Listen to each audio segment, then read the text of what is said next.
biga de chance arzum da fa de pa mana mo fo yula ba Mabi. ya ndinga po ne wa bon ne woto wonde sa mise fa gilli et les bons pour Sayamba qui était à man to man premier, la voix des sans voix, le motivateur des démotivés, l'encourageur des découragés. Runa ton pama de yo ya de biga et tinan son honetaba et tiam na ya me kela de ba tiam me gehe ya commentaire bon am train mané bon il kanga jou voilà donc faut yura la ouais Ousmane faut yite yene faut yite ouais o kaya bon biga yom da yula Ousmane ayite kaya la faut karnda yene anter bon sura ni fombe bon e fo shi nkoro ngata yuma wana yuma yemre fo me ngata yuma wana piga yum piga bon la wala fo mondo fo karambo ka be sato ase mo ayem da karambo kan fam kena odo tunata njo voilà bon biga yelam te karambo ka be château non loti donc ayura la Ousmane donc nyeme sa bamme sa de me ngiliga dum bon hore donc la mam soko la me msaka la me ngehe wala woto nyam tum nambi ha nyam pa tum ne la ko tam tum nombo ligidi bi ha ko tam tum ne OK la fam pam tuma fona tumambi ha voilà donc faut tara yumona piga yum piga donc il y a yelam tata yum piga nyena yi kaya la yebe kanen karam yebe château voilà donc yin sin koronga me ta yumde voilà donc la mam sonsara ne ha mikame tarata tumde bon faut la fanya fa de pa dar fa wana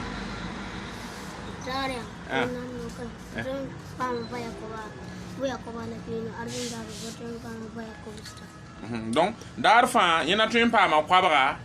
ou ben kwabara la pinu han lokrare la ha arzum dare yana tun pa ma kobstan arzum dare voilà donc la wala fo hana ko he bondo fo hana ko wala shingomya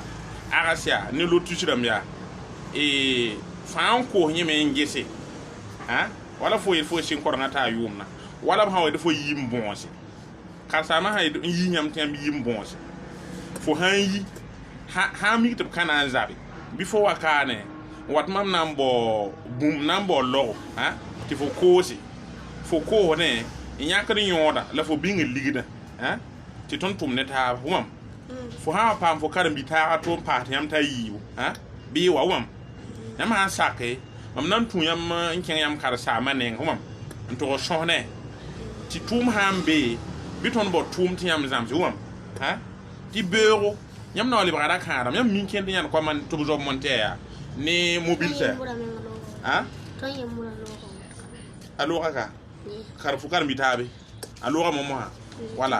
wala yam wala fo ni foot ni nganzi wa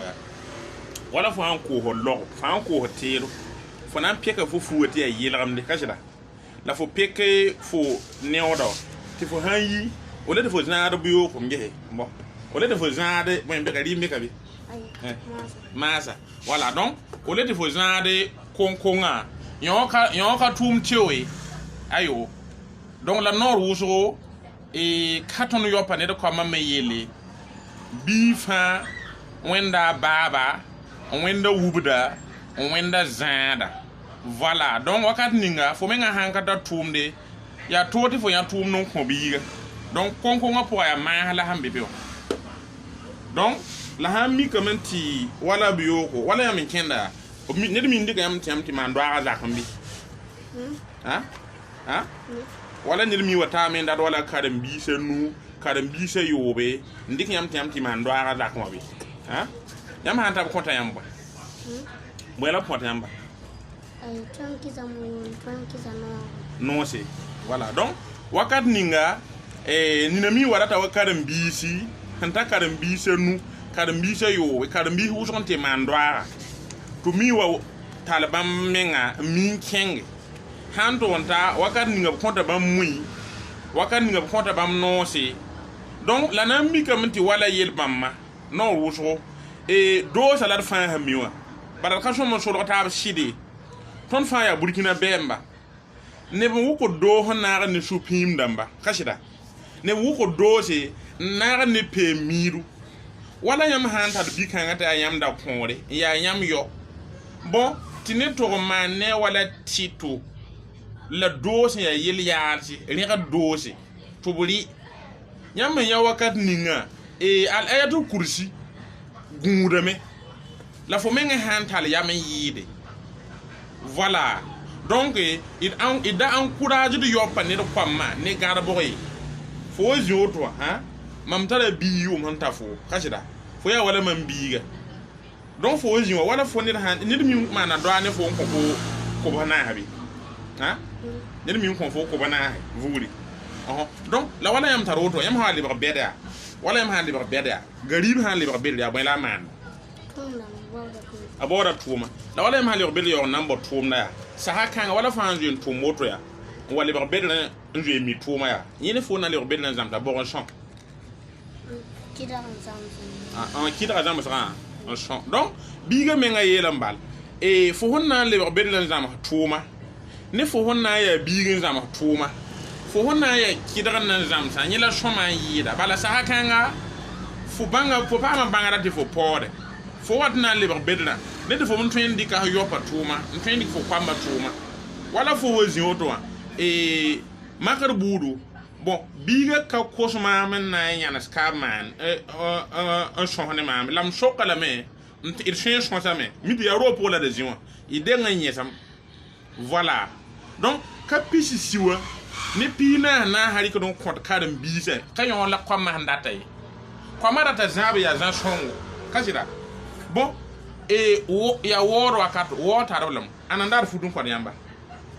andar fudun ko yamba ha donc ne karar fudun ko yambe wala yam han kadar lafiya bon min tala yam kin do to yinti tipi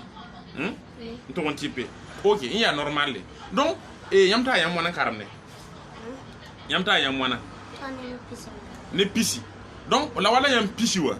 yam han da kan wala tum na nan tum ne pisi han na tab nan tum ya na taban bebe bede bam tum na me donc yam ya kid ha yam nan ka tu la bede tum na ba kam ha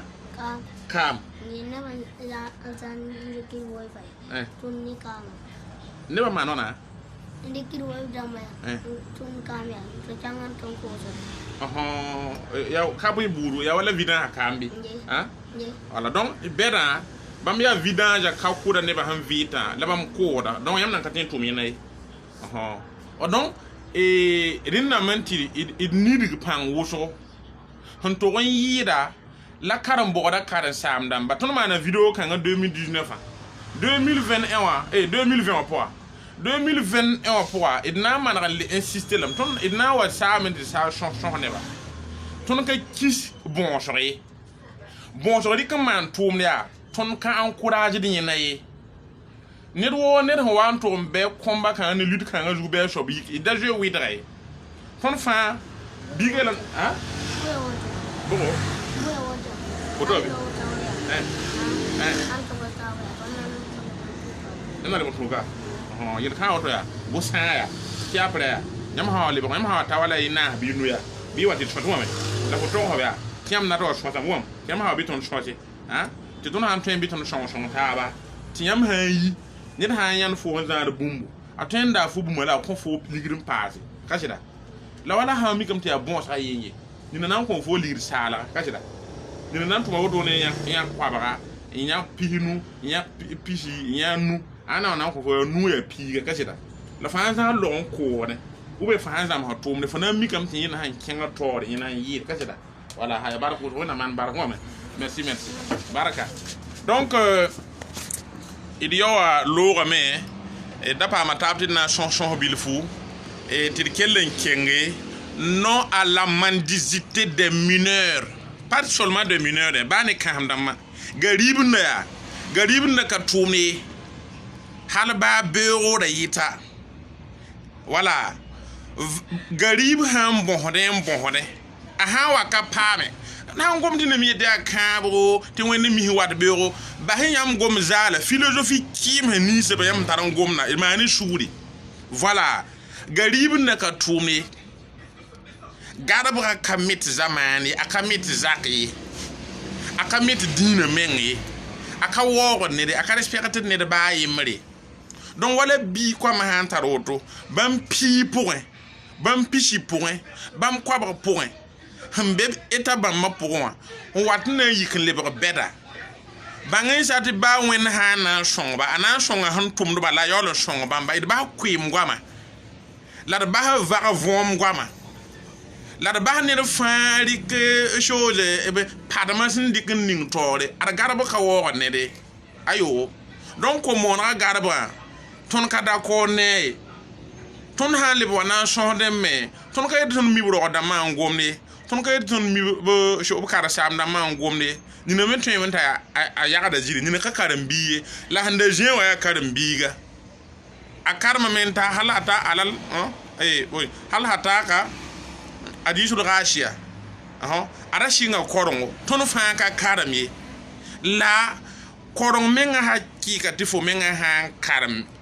bilfu mi wenna men jeto wennen tun wende la fo menga bo halal menga ndiwa nyi menga na ya gihade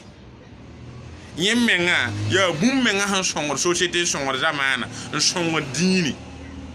la hawa mikam te bonhana ma songor menga ndate yi bodba na mikam ti zamana nan leba pore ton me sana leba pore ko mama watna leba beti haya tum lebmi obhanan kingni zaman tore kingni menga tore yire ban kende ti abon so lab minimo ni na hawa yi bon sa etape anan kinga eskromdo jinmbero wagadam wuta fa ya woto bala nyinalam point ya yolyole donc id pulma tawa ahan leba onwa ne karambitasa to tabna bubunu ina so same ngeheron twen dik yamle ninga la ideram la nisba mpa mum puini taba tutun katem mana faaye la wena ha sak me ko sam faame ayo voilà ton ka tolon 20 bon saka sai la nyer faana mana ndika decision mana ania yime hembe jininga be mo yime hem tweteka tinir fa pam da moro rolobo anan pa ma tum na yodo voilà merci bien on a changé la vie merci